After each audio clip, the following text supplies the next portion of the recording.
ओम नमो भगवते वासुदेवाय नमः। मेरे प्रिय भक्तों, आज की कथा जो है बहुत ही ज्ञानवर्धक कथा है, इसलिए इस कथा को आधा अधूरा छोड़कर बिल्कुल भी ना जाएं। इस कथा से आपके समस्त दुख क्षण भर में दूर हो जाएंगे। भगवान विष्णु की कृपा हमेशा आप पर बनी रहेगी। तो मेरे प्यारे भक्तों, चलिए इस कथा का श्रवण करते हैं पूरा मन लगाकर। एक बार भगवान विष्णु लक्ष्मी जी को बताते हैं निर्वस्त्र स्नान करने वाली स्त्रियों के साथ क्या होता है। एक बार भगवान श्री विष्णु माता लक्ष्मी के साथ हरिद्वार में घूम रहे थे। माता लक्ष्मी ने देखा कि सारे मनुष्य गंगा में नहाकर हर हर गंगे कहते जा रहे हैं, परंतु सभी लोग दुखी और परेशान हैं। तब माता लक्ष्मी ने बहुत ही आश्चर्य से भगवान विष्णु से पूछा, स्वामी, गंगा में इतनी बार स्नान करने पर भी इनके पाप और दुखों का नाश क्यों नहीं हुआ? क्या गंगा में अब सत्यता नहीं रही? भगवान विष्णु बोले, गंगा में तो वही सामर्थ्य है, परंतु इन लोगों ने पाप नाशनी गंगा में स्नान ही नहीं किया, फिर इन्हें लाभ कैसे मिलेगा? माता लक्ष्मी जी ने आश्चर्य से कहा कि स्नान कैसे नहीं किया? सभी तो हमारे सामने नहा नहा कर जा रहे हैं, अभी तक तो इनके शरीर भी नहीं सूखे हैं। भगवान विष्णु ने कहा, यह लोग तो केवल जल में डुबकी लगाकर ही जा रहे हैं, तुम्हें मैं कल इसका रहस्य समझाऊंगा।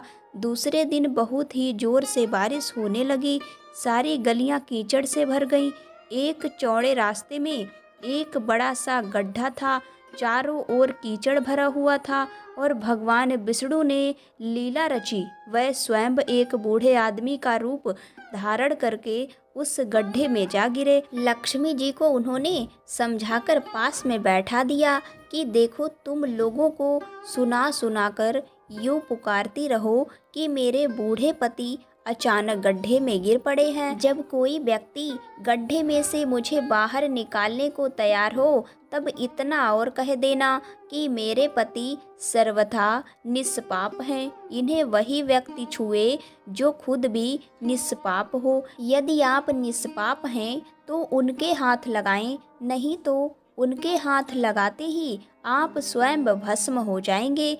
लक्ष्मी जी तथा अस्तु कहकर गड्ढे के किनारे बैठ गईं और आने जाने वालों को सुना सुनाकर भगवान विष्णु की सिखाई हुई बात कहने लगी। गंगा में नहा नहाकर लोगों के झुंड आ रहे थे और सुंदर युवती को यूं बैठी देखकर कुछ लोगों के मन में पाप आया और कुछ लोगों को धर्म का भय हुआ और कुछ लोग कानन से डरे थे और कुछ लोगों ने तो लक्ष्मी जी को यह भी कह दिया, मरने दे इस बुढ़े को, क्यों इसके लिए रोती है।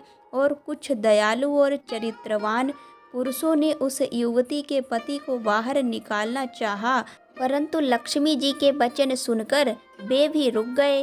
उन्होंने सोचा कि हम गंगा में नहाकर आए हैं तो क्या हुआ, पापी तो हैं, कहीं हम सहायता करते समय भस्म ना हो जाएं। उनके पास कई व्यक्ति आए, परंतु किसी का साहस नहीं हुआ।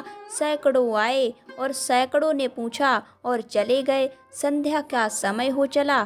तब भगवान विष्णु ने माता लक्ष्मी से कहा, आया कोई सच्चे मन से गंगा में नहाने वाला?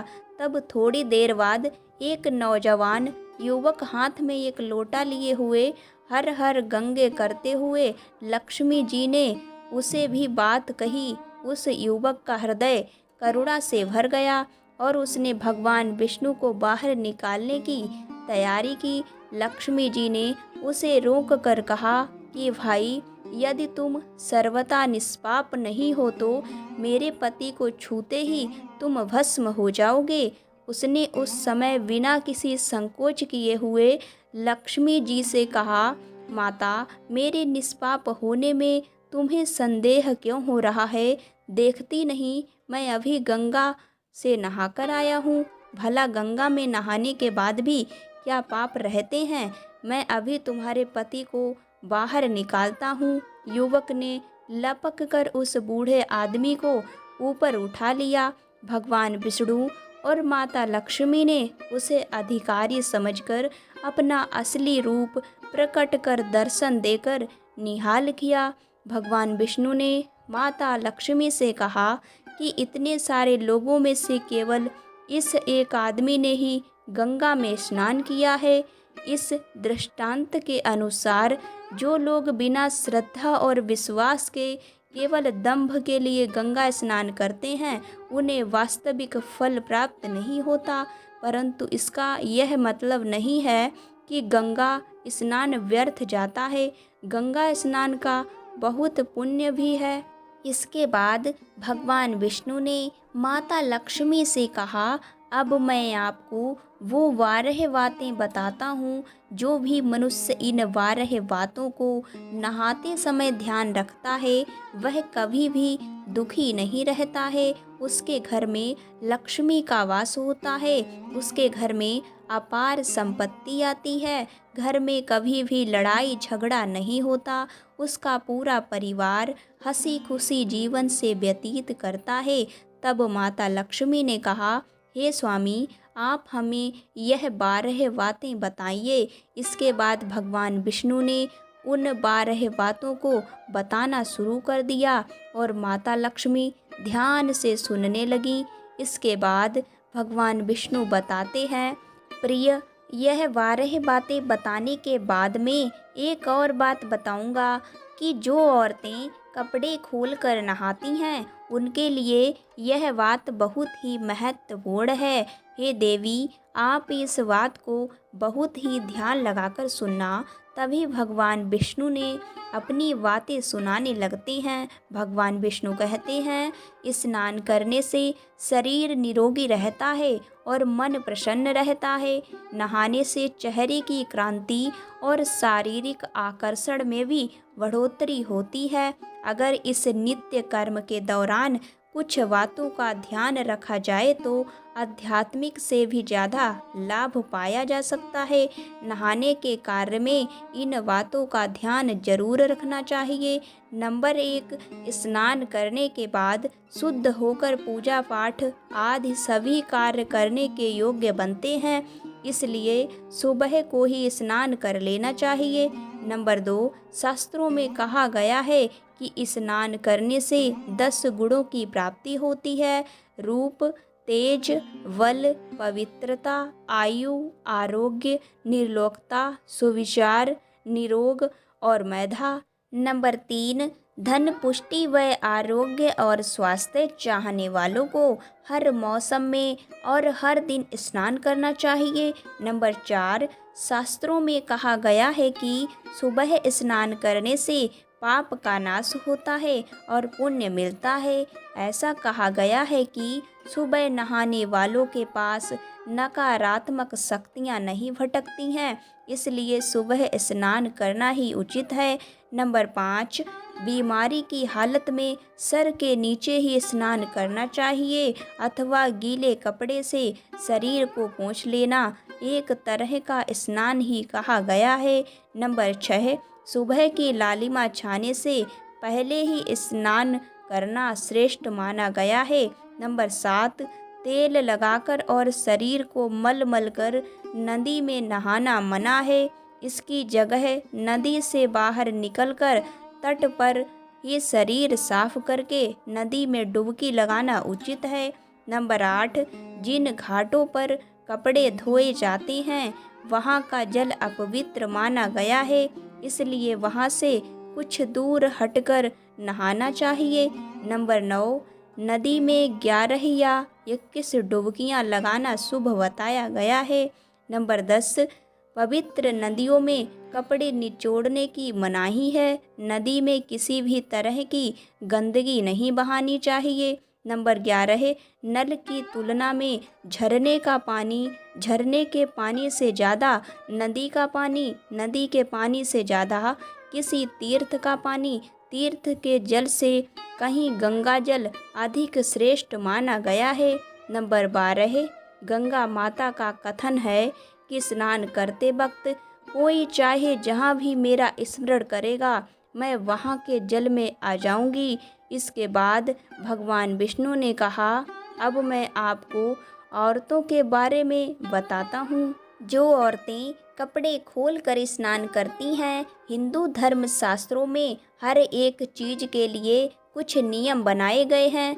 इन नियमों में से एक है स्नान को लेकर की गई बातें। ऐसा माना जाता है कि आम व्यक्ति को शास्त्रों के नियमों का पालन जरूर करना चाहिए, जिससे उनके घर की सुख समृद्धि बनी रहती है और खुशहाली आती है और साथ में अपार धन बरसता है। माता लक्ष्मी प्रसन्न होती हैं। दरअसल हमारे शास्त्रों में ऐसी कई बातें लिखी गई हैं जिनका हम सदियों से पालन करते चले आ रहे हैं, लेकिन उसके कारणों के बारे में हमें अभी पूरी जानकारी नहीं है। ऐसे ही नियमों में से एक है निर्वस्त्र स्नान करना। आपने अक्सर घर के बड़ों को ऐसा कहते हुए सुना होगा, कभी भी बिना कपड़ों के यानी कि निर्वस्त्र स्नान नहीं करना चाहिए। अगर हम पौराणिक कथाओं की बात करें तो निर्वस्त्र स्नान की मनाही का एक सबसे बड़ा कारण भगवान श्री कृष्ण के समय से जुड़ा हुआ है। पौराणिक कथाओं के अनुसार एक बार जब गोपियां सरोवर में स्नान कर रही थीं और वे निर्वस्त्र थीं, उस समय बाल कृष्ण ने गोपियों के सभी वस्त्र चुरा लिए। उस समय जब भगवान श्री कृष्ण ने उनके वस्त्र छुपा लिए, तब गोपियों ने अपने वस्त्र वापस लेने की प्रार्थना की। तब भगवान श्री कृष्ण ने उन्हें समझाया कि कहीं भी बिना वस्त्र धारण किए स्नान नहीं करना चाहिए, इससे जल के देवता वरुण का अपमान होता है। इसलिए आपको निर्वस्त्र होकर स्नान करने की मनाही दी जाती है।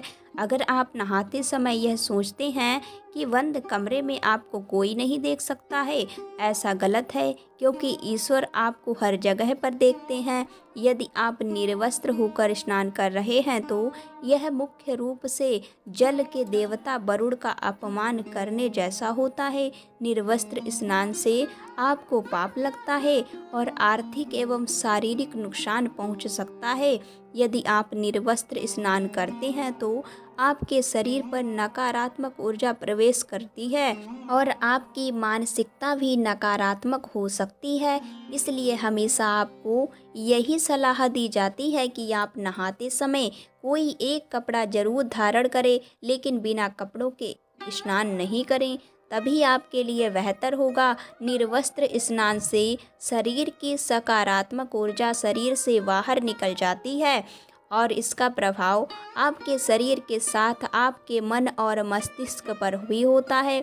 गरुड़ पुराण के अनुसार जब आप स्नान करते हैं तब आपके पितृ यानी मृत पूर्वज आपके आसपास मौजूद होते हैं। यदि आप निर्वस्त्र स्नान करते हैं तो आपको पितृ दोष लग सकता है।